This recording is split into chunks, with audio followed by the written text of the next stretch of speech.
Isaías capítulo 30, o versículo 1 ao 3 diz assim: Ai dos filhos rebeldes, diz o Senhor, que tomam conselho, mas não de mim, e que se cobrem com uma cobertura, mas não do meu espírito, para acrescentarem pecado sobre pecado, que descem ao Egito, sem pedirem o meu conselho, para se fortificarem com a força de Faraó, e para confiarem na sombra do Egito.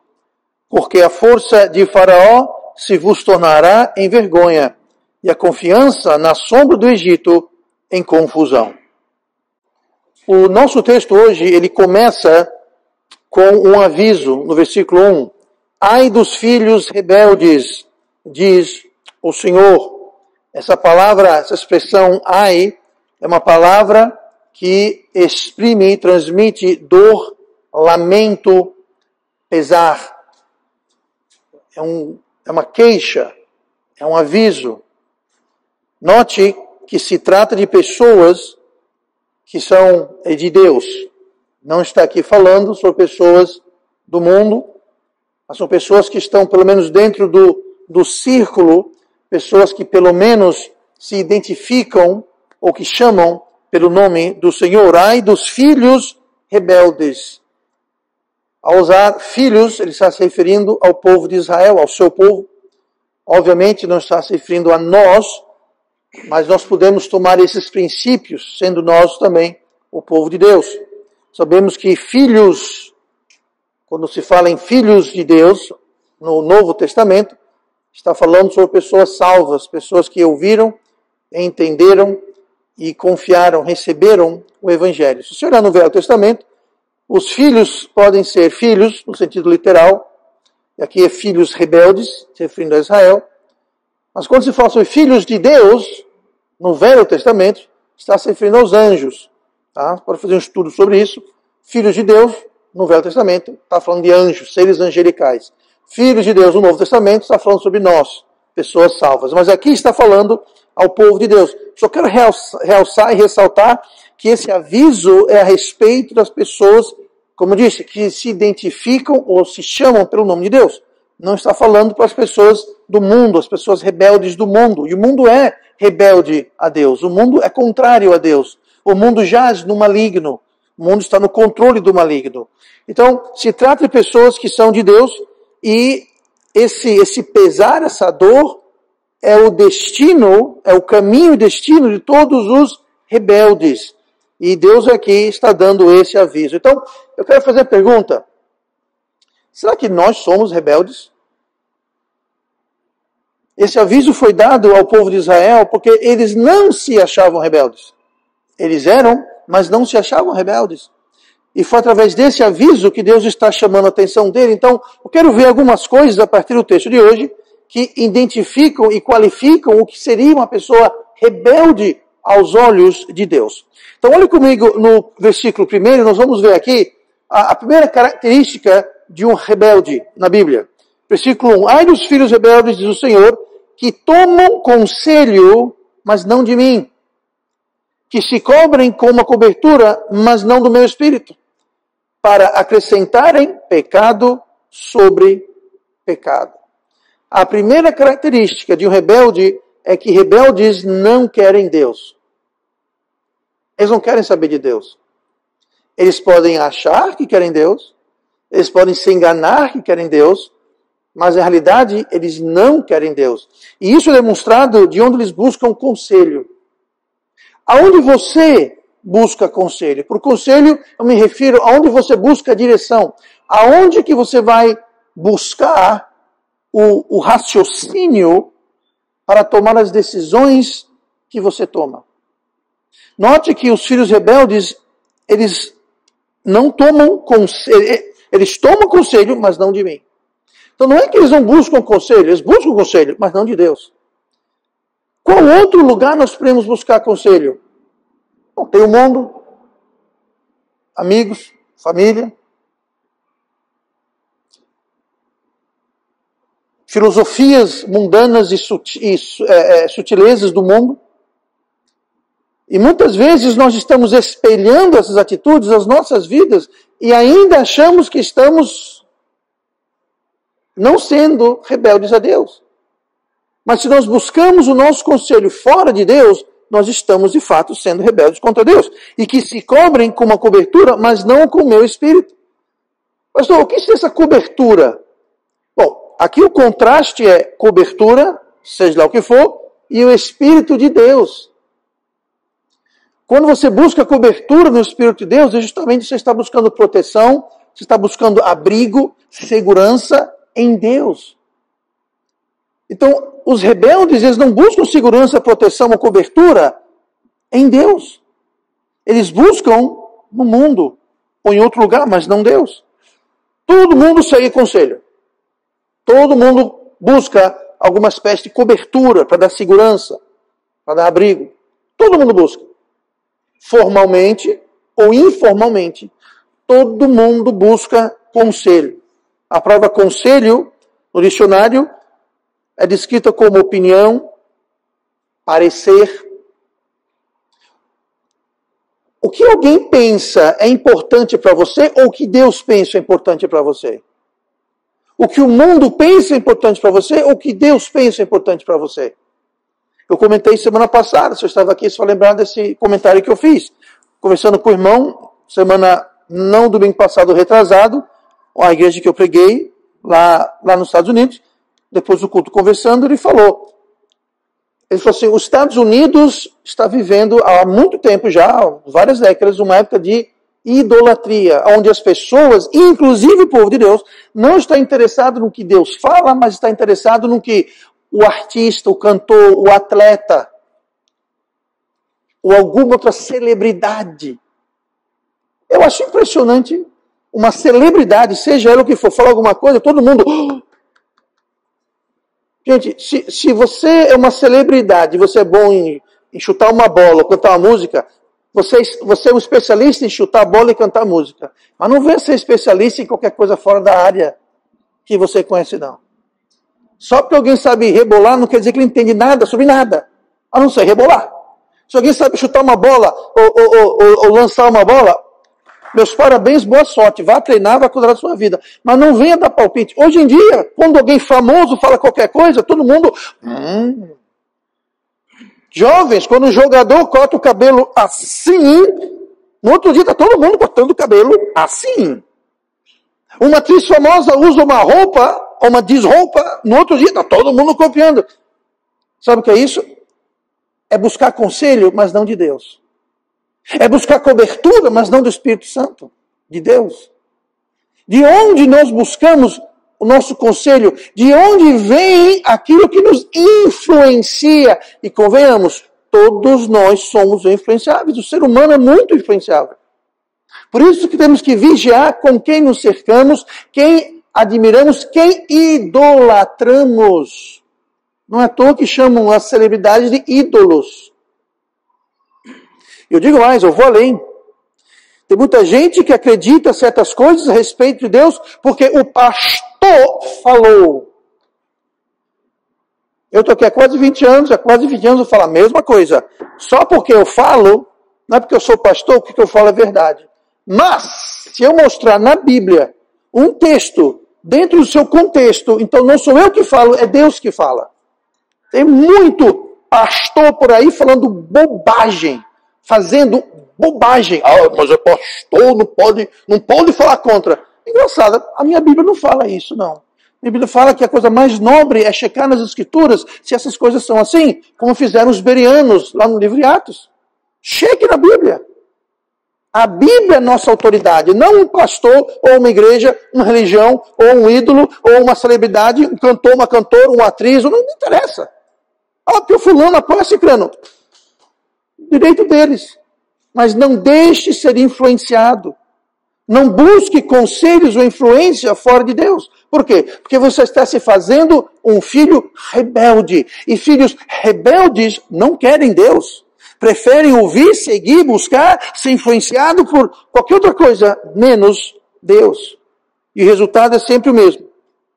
Vão de mal a pior, cavando o próprio poço. É o que a Bíblia fala aqui. Para acrescentarem pecado sobre pecado. Pecado sobre pecado. Não há sossego para o crente fora dos conselhos de Deus. Provérbios 3, versículo 17. Os seus caminhos, falando sobre os caminhos de Deus, os seus caminhos são caminhos de delícias, e todas as suas veredas de paz. Então, se você não busca o seu conselho de Deus, se você não busca a sua cobertura do Espírito de Deus, então você não vai ter paz e você não vai ter delícias. Essa palavra delícias não está falando sobre algo apetitoso, não. É ter uma vida deliciosa. A maioria das pessoas não descreveriam suas vidas como sendo deliciosas. São amargas, duras, difíceis. Não precisa ser assim. Porque nos caminhos do Senhor são caminhos de delícias. Mateus 11, 29, Jesus falou: tomai sobre vós o meu jugo e aprendei de mim.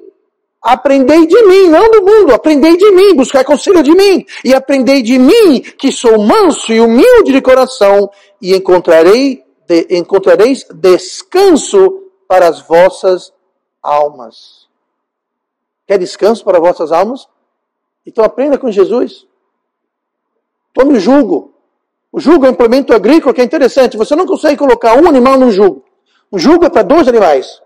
Geralmente naquela época eram bois, usavam-se bois. Botavam um boi desse lado, um boi daquele lado, e o jugo ligava, juntava, conectava os 2 animais. Onde um ia, o outro ia. Quando um virava, o outro virava. Quando ia para frente, andavam em união. Nós precisamos nos atrelar a Cristo. É isso que ele fala aqui. Tomai sobre vós o meu jugo. Ele fala, tomai. Jesus não vai vir e tacar um jugo nas suas costas. Nós temos que escolher, optar, tomar. Deus não força ninguém a fazer nada. Deus não força você a ser salvo. Deus não força você a servi-lo. Deus quer que nós escolhamos, que nós tomamos o jugo. Uma escolha, uma opção. Agora, quando nós não queremos Deus, nós não queremos o jugo de Deus, então nós vamos ter o caminho do mundo, o caminho amargo. Não encontraremos paz de verdade.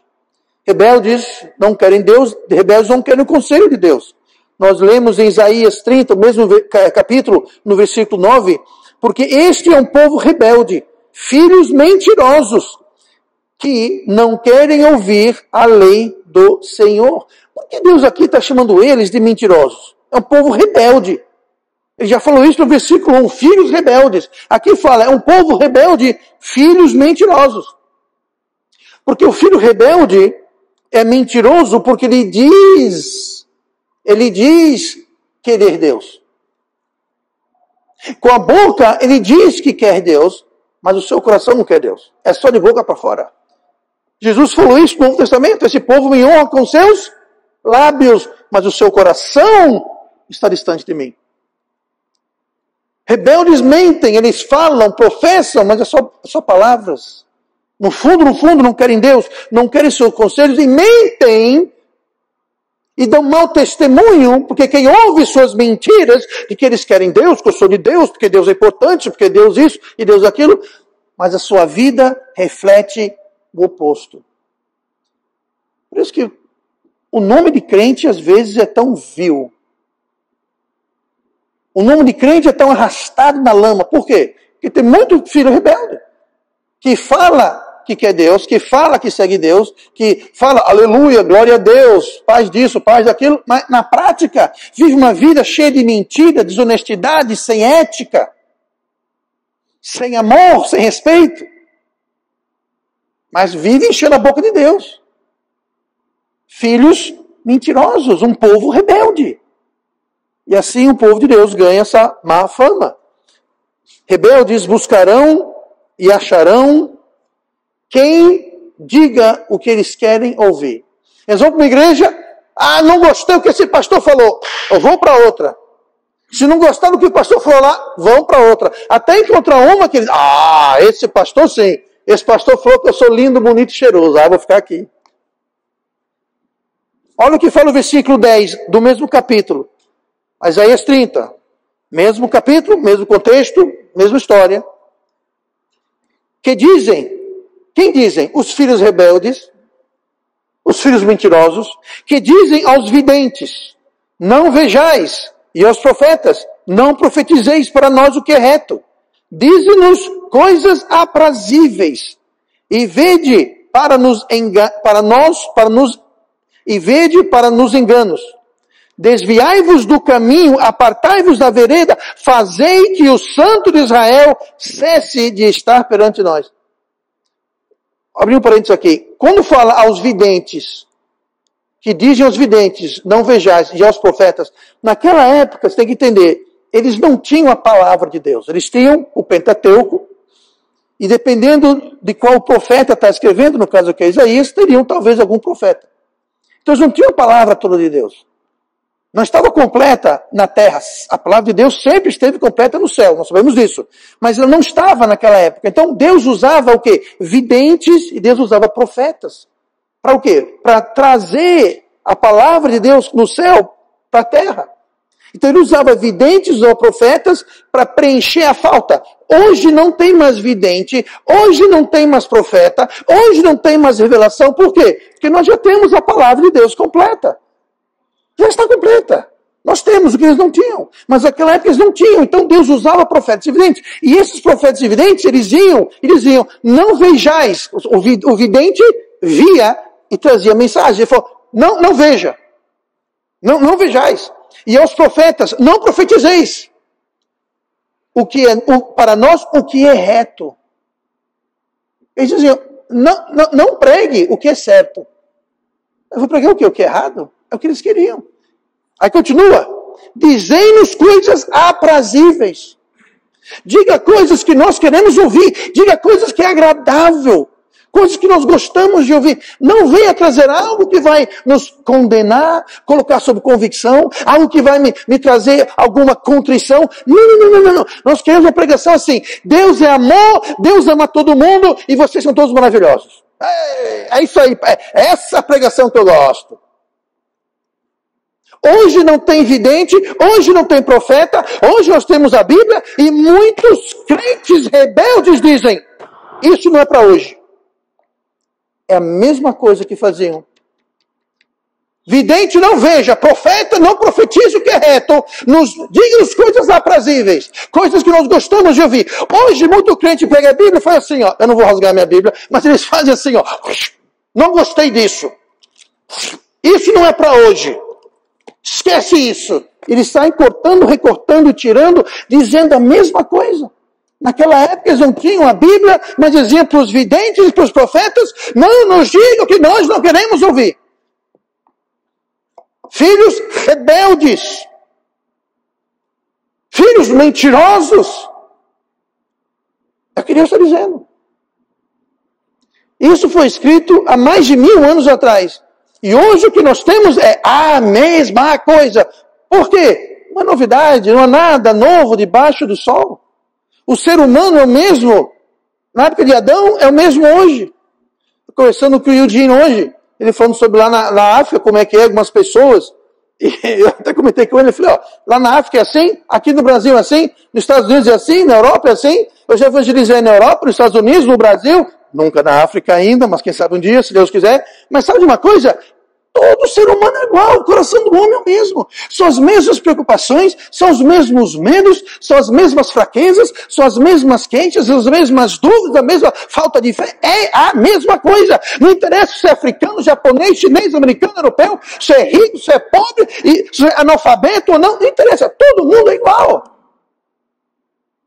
Na época de Adão era igual, na época de Isaías era igual, na época de Cristo era igual, e hoje é igual. Por isso que a Bíblia é um livro tão atual. Porque ela fala ao coração e à natureza do ser humano que não mudou desde que foi criado 6.000 anos atrás. Pastor, que 6.000 anos? Bom, se você acha que o mundo existe há bilhões de anos, você tem que fazer lição de casa. Não é o tema de hoje, mas fale comigo mais tarde. Eu tenho imenso prazer em explicar para você. O ser humano não mudou, gente. Não interessa onde você está, não interessa quando estamos falando, o ser humano, a natureza humana não mudou. A palavra de Deus não mudou. E ela é válida para ontem, para hoje e para sempre. Porque o nosso Deus não muda. Ele é o mesmo ontem, hoje e para sempre. E os filhos rebeldes se rebelam contra Deus. E como faziam naquela época, me diga coisas agradáveis. Me diga o que a gente quer ouvir.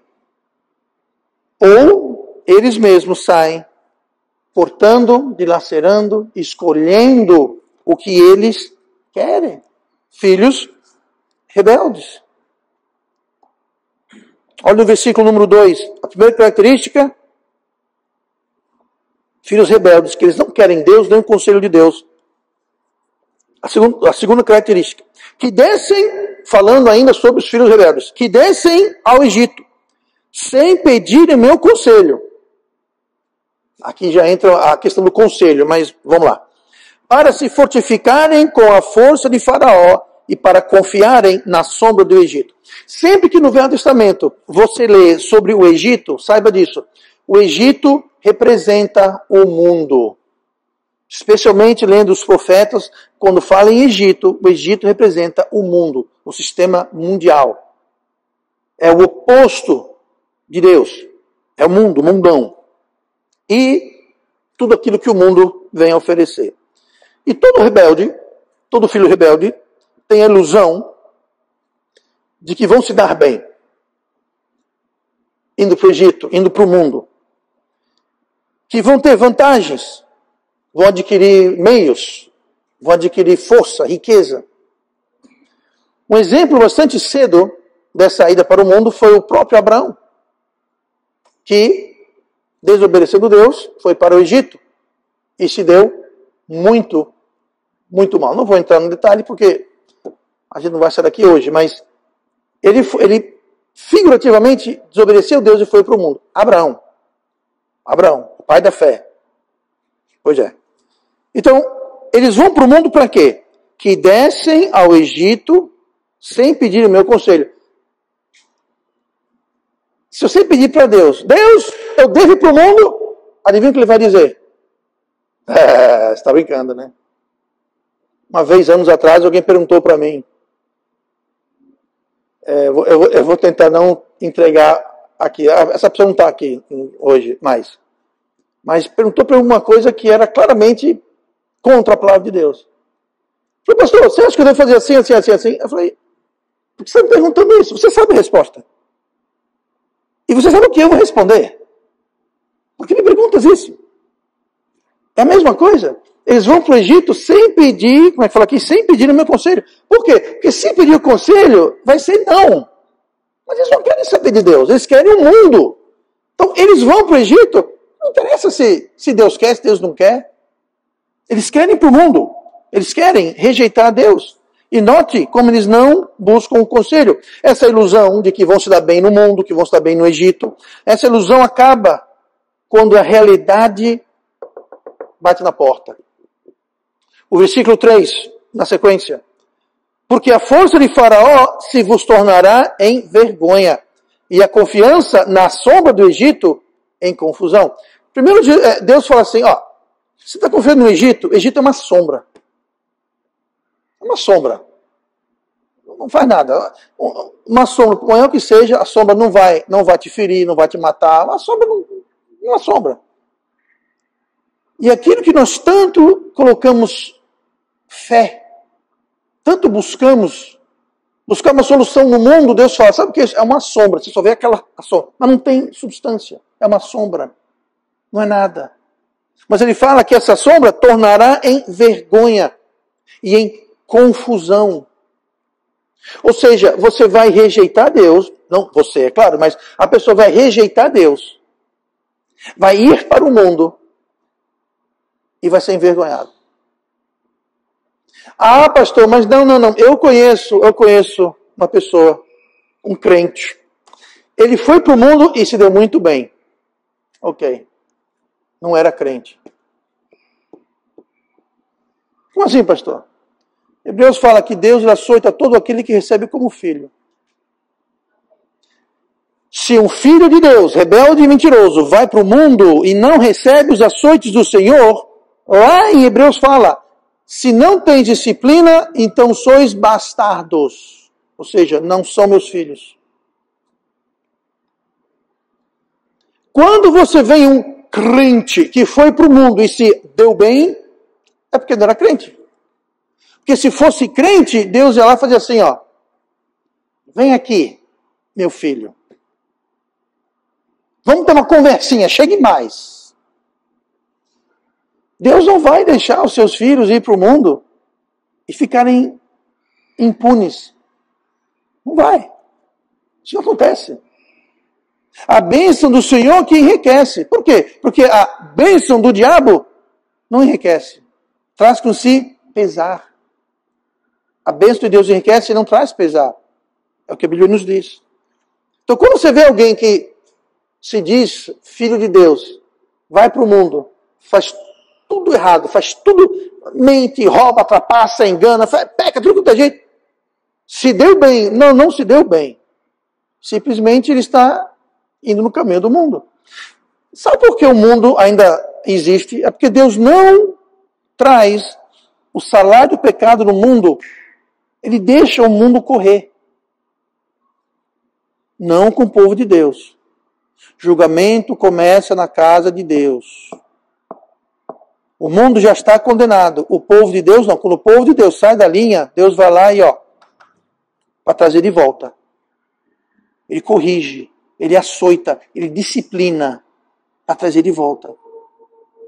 Então não seja enganado quando um crente vai para o mundo e se dá bem. O crente no mundo não vai se dar bem. Não vai. Filhos rebeldes. Olha comigo, Isaías 30, ainda no mesmo capítulo, pule para o versículo 12. Filhos rebeldes não querem Deus, filhos rebeldes querem o mundo, e os rebeldes vão colher o fruto da sua rebeldia. Olha o que fala, mais uma vez, na sequência, mesmo contexto, versículo 12. Por isso, assim diz o Santo de Israel, porquanto rejeitais esta palavra, e confiais na opressão e perversidade, e sobre isso vos estribais, por isso esta maldade vos será como a brecha de um alto muro, que formando uma barriga, está prestes a cair, e cuja quebra virá subitamente. Deus está dizendo, olha, por que vocês não querem saber de mim, estão rebeldes, querem o mundo, rejeitam, tudo bem. Então, essa sua maldade será como uma brecha de um alto muro, formando uma barriga. O que quer dizer isso? Imagine um muro alto. Só que esse muro, ele não foi muito bem construído, ele está começando a ceder. Em vez de estar reto, ele está assim, formou uma barriga. Eu ia pedir para a Bia vir aqui dar um exemplo de barriga, mas eu não vou fazer isso. Mas uma barriga assim, no caso da Bia é assim. Né? Falta pouco, chega, tá já lá, Bia. E está prestes a cair. O que está fazendo pressão atrás daquele muro, o que está empurrando aquele muro, está fazendo uma barriga, está instável, tudo vai subitamente desabar em cima daquela pessoa. O crente pode ir para o mundo e por um tempo pode se dar bem. Tudo bem. Mas o muro está criando a barriga. E o muro vai, como nós lemos aqui, está prestes a cair e cuja queda será subitamente. Ou seja, do nada, de repente. Mas estava indo tão bem? Mas estava tão debaixo da bênção? Só que não era bênção. Estava indo tão maravilhoso? Pois é. Mas o tempo todo era mentiroso, rebelde, buscando o mundo, rejeitando os conselhos de Deus, fazendo as coisas do jeito que o mundo faz, até que subitamente, do nada, o muro e aquilo que estava empurrando o muro desmoronou em cima da cabeça daquela pessoa. E desmorona. E aí nós sabemos. Por isso que quando você vê alguém que pinta e borda, se diz crente, faz tudo isso e não acontece nada, o muro nunca desmorona, é porque não é filho. É rebelde, mas não é filho. O filho rebelde, o muro vai desmoronar. Vai cair, vai ruir. E não poderia ser de outra forma. Querer o mundo é rejeitar Deus. Como eu disse, no começo, pode até parecer que está dando certo. Todo pecado no começo é inconsequente, é bom, é vantajoso, traz vantagem. No começo. Mas como já dizia um grande homem de Deus, o pecado vai lhe custar mais caro do que você quer pagar, vai te levar mais longe do que você queria ir, vai te deter mais tempo do que você queria ficar. Porque o pecado é enganoso. Então, no começo você pensa, está tudo sob controle. Você sonha. Você imagina. Não! Quando eu quiser eu volto. Vai nessa. Pecado escraviza. Pecado enlaça. Mas no começo é bom. É igual o peixe, quando vê aquele... Não vê um anzol, só vê aquela isca. Oba!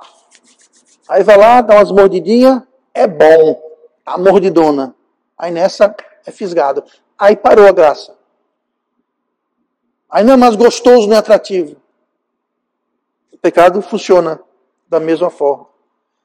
O rebelde vive uma ilusão que pode abraçar o mundo e ignorar Deus. Se você foi salvo, você não pertence mais a você. Você pertence a Deus. Você foi comprado por um alto preço. Você é propriedade do Altíssimo. Você não vai fugir dele. Você não vai fugir dele. Ai, eu sou salvo, eu pertenço a Deus, glória a Deus, glória a Deus. Agora sai do caminho dele. Entre as veredas do pecado do mundo. Mais uma vez, eu fui, não aconteceu nada. É porque não era dele, gente. Jesus falou, quem de vós tem um animal que foge, que cai, e você não vai atrás? Por que você vai atrás? Por quê? Porque é seu. E foi pago um alto preço. Foi o sangue de Jesus que morreu na cruz para nos comprar, nos redimir, nos salvar. Você acha que Deus vai deixar isso barato? Bobagem nada. Meu filho pagou. Meu filho agonizou e morreu, derramou seu sangue por você. Você pertence a mim. Não é tão ruim quanto parece, gente. Por quê? Porque Ele nos ama. Só quer o melhor para nós. Está preparando um lugar no céu. Nos livrou do inferno. Mas eu quero fazer do meu jeito. Pare de ser tão mesquinho. Se Deus falasse, para ir para o céu, você tem que fazer isso. Para você ir para o meu céu, você só precisa crer que o meu filho morreu pelos seus pecados. Só por gratidão, só por dever, nós deveríamos querer servir e viver como cantamos hoje no hino. Para dar prazer a Deus. Para dar glória a Deus. Se por mais nada. Jesus disse que não podemos servir dois mestres. Mateus 6,24. Ninguém pode servir a dois senhores, porque ou há de odiar um e amar o outro, ou se dedicará a um e desprezará o outro. Sabe, o crente que fala, eu vou servir Deus, mas eu também vou servir a mim e o mundo. No começo você pode até tentar fazer esse jogo. Mas quando ele falou aqui, olha, porque ou há de odiar um e amar o outro, ou se dedicará a um e desprezará o outro. Chega uma hora que não dá para fazer os dois ao mesmo tempo. No começo você pode até tentar levar a coisa, mas chega uma hora que ou é um ou é outro. Aos poucos, os rebeldes acabam por rejeitar Deus completamente. Isaías 30, ainda no contexto, versículo 12, porquanto rejeitais esta palavra e confiais na opressão e perversidade, e sobre isso vos estribais.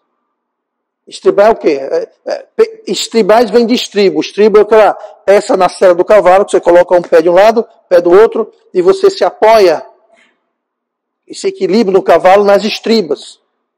Então aqui Deus está dizendo, você escolheu confiar, se balancear, se equilibrar, fazer a sua vida em cima dos conselhos do mundo, e não dos meus conselhos. Se estribam e confiam no erro e na mentira. E o rebelde convive com uma nuvem negra. O rebelde vive como se fosse, tem aqueles desenhos animados, Tem a pessoa andando e tem uma nuvem negra que todo lugar que ele vai, aquela nuvem está lá chovendo e trovejando em cima deles. Pois é. O rebelde sempre vive com a mão de Deus em cima da vida deles. Constantemente. Última característica de hoje, olha o versículo 6. Os rebeldes trazem dano e prejuízo sobre si mesmos. Versículo interessante. Peso dos animais do sul, para a terra de aflição e de angústia, de onde vem a leoa e o leão, a víbora e a serpente ardente e voadora, levarão as costas de jumentinhos as suas riquezas, e sobre as córcovas de camelos os teus tesouros, a um povo que de nada lhes aproveitará. Quando eu falo aqui, peso dos animais do sul está se referenciando às terras ao sul de Israel. No caso do Egito, Arábia, aquela área toda. Que eles viriam do sul e levariam de volta para o sul todas as riquezas e os tesouros que os filhos rebeldes e mentirosos acumularam. Note, eles eram rebeldes e mentirosos, acumularam tesouro. Como eu disse, no começo pode até se dar bem. Mas eles viriam invadir e de fato o fizeram. Israel foi invadida e foi saqueada. O primeiro templo, o grande e glorioso templo de Salomão, foi destruído, queimado. Foi derretido, os utensílios, foi tudo retido, tudo foi levado embora. Exatamente como Isaías falou. Povo rebelde, filhos rebeldes, povo mentiroso.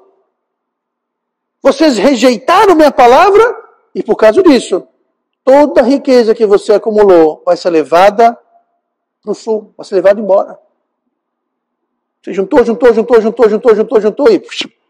não ficou nada. Sabe o que é isso? São os açoites de Deus. Aqui estamos falando sobre Israel, o povo de Deus. Quando Israel, se você ler todo o Velho Testamento, quando Israel saia fora de linha, o que Deus fazia? Disciplina. No deserto, quando se queixavam, disciplina. Como nação, quando desobedeciam, disciplina. Exílio. Vinham os inimigos, sitiaram, saquearam. Sabe o que era isso? Os açoites de Deus. Deus açoita todo aquele que recebe por filho. Não pense que é diferente com nós. Não é diferente. Deus não faz acepção de pessoas. Deus não muda, como estamos falando. Quando nós somos rebeldes, haverá consequências. Todo o proveito, todo o lucro, toda a vantagem que nós conseguimos através da rebeldia, não permanece. Nós perdemos aquilo. Eu conheço alguém que não perdeu. Me repetindo, não era filho de Deus. Simples. O Velho Testamento diz isso, vez após vez, após vez, após vez. Riquezas e tesouros conquistados são levados. Pecado não compensa.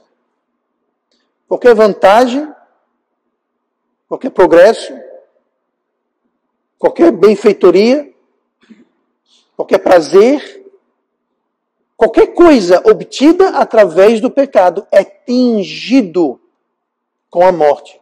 É contaminado com a morte. E mais cedo ou mais tarde vai ser perdido. Sempre vai chegar o dia que o Filho de Deus vai se arrepender do dia que entrou naquele caminho do pecado. Não se arrepender necessariamente que voltou atrás, não. Mas vai arrepender o dia que decidiu sair das veredas do Senhor. Deus, no entanto, em sua misericórdia, nos dá uma chance. Deus sempre tem uma chance. Nós podemos perder o plano perfeito de Deus para as nossas vidas. Mas Deus sempre tem um plano B. Um plano C, um plano D. O plano D não é tão bom quanto o plano C, que não é tão bom quanto o plano B, que não é tão bom quanto o plano A. Melhor é ficar no plano A. Mas Deus sempre tem um plano. Deus nunca descarta os seus filhos. Porque são seus. São seus. Sempre tem um plano. Olha o versículo 18 de Isaías 30 ainda, na sequência. Por isso, o Senhor esperará para ter misericórdia de vós, e por isso se levantará para se compadecer de vós, porque o Senhor é um Deus de equidade. Bem-aventurados todos os que nele esperam. E fala que o Senhor vai esperar. Vai esperar o quê? Vai esperar a gente perceber a bobagem que nós fizemos. O que encobre as suas transgressões nunca o quê? Prosperará. Mas quem as confessa e deixa encontrará misericórdia. É isso que Deus está esperando. Deus esperará. Deus está esperando a moeda cair. Deus está esperando nós percebermos. Deus está esperando aquele filho rebelde, ao ler sua Bíblia, ouvir uma mensagem, a ser amoestado, aconselhado, a moeda cair, e ele perceber o erro que está cometendo, e o erro que cometeu. E Deus aguarda, e Deus espera. Qual pai gosta, tem prazer de disciplinar o seu filho? Não, nenhum pai. Acabamos uma série recentemente sobre isso, mas qualquer pai ou mãe que tem prazer, que gosta de disciplinar, corrigir, administrar o seu filho, tem uma coisa errada com eles. Nenhum pai, nenhuma mãe gosta de corrigir e disciplinar seu filho. Nós queremos coisas boas. Queremos o melhor. Mas tem hora que um bom pai, uma boa mãe, tem que chamar seu filho, chamar sua filha e ter uma conversa. Corrigir, admoestar, disciplinar. E Deus espera. Deus espera. Até que nós voltamos a Ele. Deus está esperando a rebeldia acabar. E a gente voltar. Vocês lembram da história do filho pródigo? Desejou indiretamente a morte do pai. Me dê a minha herança. Meu filho, eu estou vivo. Não quero saber não. Me dê o que é meu. Quero a minha herança. Pegou a herança do pai, foi-se embora, gastou tudo. Uma vida dissoluta. Quando estava comendo comida dos porcos, trabalhando numa terra distante, vivendo com os porcos, a rebeldia acabou. Ele falou, o que eu estou fazendo aqui? Na casa do meu pai até os empregados comem melhor do que eu. Do que isso. Já sei. Voltarei a meu pai e direi, pai, pequei contra ti e contra Deus, não sou digno de ser chamado seu filho. Faça-me como um empregado seu. Eu estou parafraseando a história. E ele voltando para casa, o pai dele estava onde? Na porta. Na porteira da fazenda. Sentado. Fazendo o quê? Esperando. Assim como Deus, o Senhor espera, Ele está esperando. Esperando o quê? A gente, como filho pródigo, deixar a rebeldia de lado e perceber o que eu estou fazendo. No começo, o filho pródigo era festa, era amizades, era só bem bom, até acabar o dinheiro. Acabaram os amigos, acabaram as festas, veio a fome e a miséria. Como eu digo, no começo é bom. No começo é doce. Mas o amargor logo chega. E Deus está esperando a gente cair na real como filho pródigo e voltar para casa. Você note que quando o pai viu o filho, o pai que estava o esperando foi a ele e o abraçou. E o recebeu. E mandou matar o novilho cevado, mandou preparar uma festa, mandou buscar um anel de ouro novo, uma roupa nova. E foi recebido. Mas nunca se esqueçam que esse filho pródigo, quando voltou, ganhou um sapato novo, anel novo, roupa nova e um churrasco. Mas ele agora era funcionário. O filho mais velho ficou chateado e falou, mas meu pai, eu sempre estive com você, você nunca me deu nem um cabrito para eu comer com meus amigos, agora chega esse daí que gastou todo o seu dinheiro e você faz isso? Ele falou, meu filho, Não se esqueça. Tudo isso é seu. Tudo isso é seu. Você é o chefe, você é o patrão. Você é o rei do gado. O seu irmão é um funcionário seu. Tinha o plano A, o filho pródigo, que era ser corrideiro com o filho. Plano A, ele desperdiçou. Agora ele precisa se contentar com o plano B. Mas o plano B era bem melhor do que comer bolota de porco no chiqueiro. Então não vamos demorar. Estamos sendo rebeldes.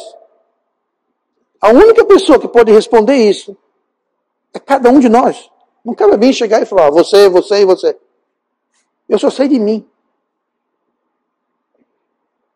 Você está sendo rebelde? Está sendo um filho mentiroso que está mentindo para si mesmo, dizendo, enchendo a boca de Deus para cá e Deus para lá, mas no fundo está o rejeitando? Se tiver, faça como o filho pródigo. Antes mesmo de chegar no fundo do poço, volte para Deus. Deus está esperando. Note que o pai não foi atrás do filho, mas ficou esperando. Quando você sai dos caminhos de Deus, Deus fica no seu caminho. Você sai e Deus fala, eu estou aqui. Quando você voltar, eu estou aqui esperando. Quando saímos do caminho de Deus, nós perdemos a comunhão com Deus, perdemos os recursos de Deus, perdemos o poder de Deus, perdemos a proteção de Deus. Deus fala, estou aqui. Existe uma certa latitude no caminho de Deus. Mas saindo do caminho de Deus, Deus fala, ok, eu vou esperar aqui. Ah, Deus, me encontra lá na frente. Vou te esperar aqui. O pai encontrou o filho na mesma porteira que o filho saiu quando foi embora. Ele falou, eu vou esperar aqui. E quando viu ele voltando, a Bíblia fala que o pai correu e o abraçou e o trouxe para dentro. Não vamos deixar chegar no chiqueiro. Não vamos deixar chegar no fundo do poço. Não sejamos filhos rebeldes ou filhos mentirosos. Mas vamos sempre tentar honrar o nosso Deus e a sua palavra.